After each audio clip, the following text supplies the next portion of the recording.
Well, good morning, afternoon, and night for everybody who could be listening to this. We are going to make a focus group with the topic medical marijuana. We are basically going to focus on the question: should marijuana be a medical option? And we are going to make a debate. We are group number 5, and we are conformed by Jose Eduardo Moreno, Guido Núñez, Carolina Tito, and Jose Maria Sáenz.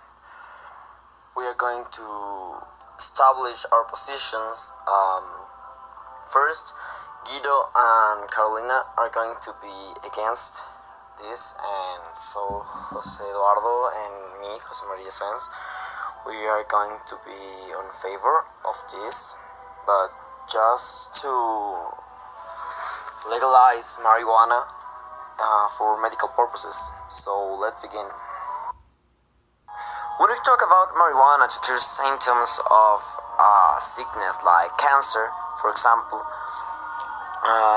let's say a person with cancer can lose their appetite completely, and when it's not smoking marijuana, but eating it as a pill, for example, in a regulated way, it is known that it can help people to generate that appetite. So that's one of the symptoms that marijuana can cure. Obvious, it cannot cure cancer itself, just the symptoms. That's different. It is a fact that there are doctors who use marijuana to cure cancer, but it is only one patent from 20. There's a lot of scientific evidence that shows that the THC that it is inside marijuana can damage long-term memory, and it also causes early deterioration of people. To refuse what Guido said, marijuana, just as it has harmful effects on the brain like the one my partner presented before, also has positive effects. For example, as an example, cannabidiol, which is a substance that stimulates neurotransmitters.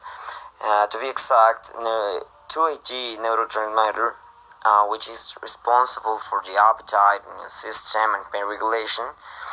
Depending on how it is ingested, how is marijuana ingested, the effects and consequences can vary. In many cases, the effects of marijuana are beneficial. For example, stimulating the immune system and stimulating your appetite. As another example, there is what I present in my first argument. When a person that has cancer takes marijuana pills for have a better appetite. That's an example. And to stimulate the immune system when you are sick, to feel better, that's something positive for me.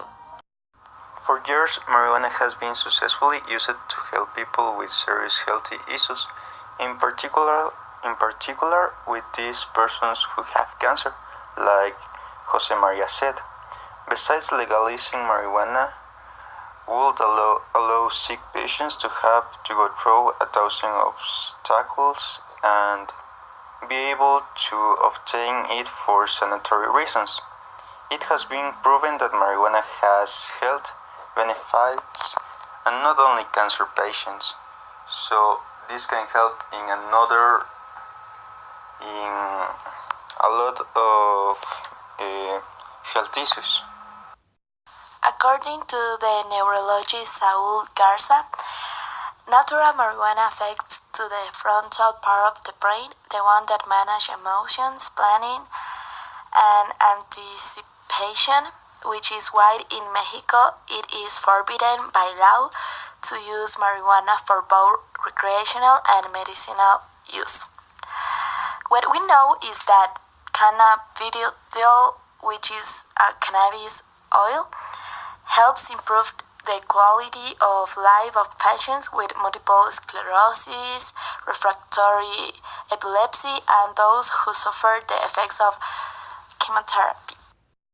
In some cases, marijuana doesn't favor the health of a person completely, because this can cause memory deterioration, anxiety, and sleep disturbances. So, these produce and can even lead a patient to the depression. Okay, what you say could be true, but this would only happen in the case of being excessive in consumption. And like I said before, this really help that people who have health issues. So it's not that bad.